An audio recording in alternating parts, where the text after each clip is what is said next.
आइए students move करते हैं नेक्स्ट टॉपिक की तरफ, which is nature of bonding and properties. इसमें सबसे पहले हम बात करेंगे arrangement of NaCl and caesium chloride structure. तो याद रखिए स्टूडेंट कि जब भी इलेक्ट्रोस्टैटिक फोर्सेस ऑफ अट्रैक्शन से यानी पॉजिटिव एंड और नेगेटिव एंड की अट्रैक्शन से जो बॉन्ड बनता है जिसमें इलेक्ट्रॉन कंप्लीटली लूज और गेन होते हैं, ऐसे बॉन्ड आयनिक बॉन्ड और ऐसे कंपाउंड आयनिक कंपाउंड कहलाते हैं।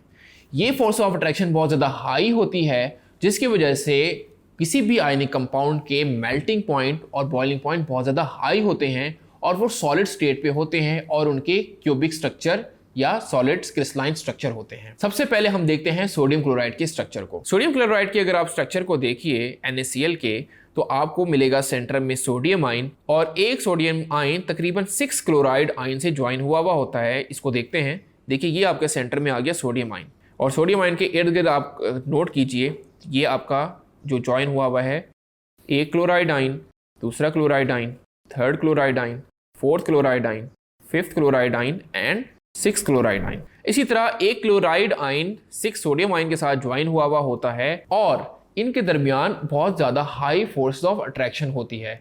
तभी एक कंपाउंड बहुत स्टेबल बनता है, क्योंकि फोर्स ऑफ अट्रैक्शन बहुत हाई है तो उसको तोड़ना मुश्किल है, इसका मतलब वो एक स्टेबल है। इसी वजह से हम कहते हैं सोडियम क्लोराइड का मेल्टिंग पॉइंट 801 डिग्री C है। इट मींस उसको मेल्ट करना बहुत ज़्यादा मुश्किल काम है, आपको बहुत ज़्यादा हाई हीट देनी होगी इस स्टेबल स्ट्रक्चर को मेल्ट करने के लिए। अब हम देखते हैं सीजियम क्लोराइड का स्ट्रक्चर। तो स्टूडेंट सीजियम क्लोराइड का स्ट्रक्चर भी NaCl के स्ट्रक्चर की तरह क्यूबिक सिस्टम में होता है, यानी आपको एक क्यूब सा दिखाई देगा कुछ ऐसे कि सेंटर में होगा सीजियम आयन और इसको आप काउंट करें तो 8 क्लोराइड आयन ने ज्वाइन किया हुआ होगा।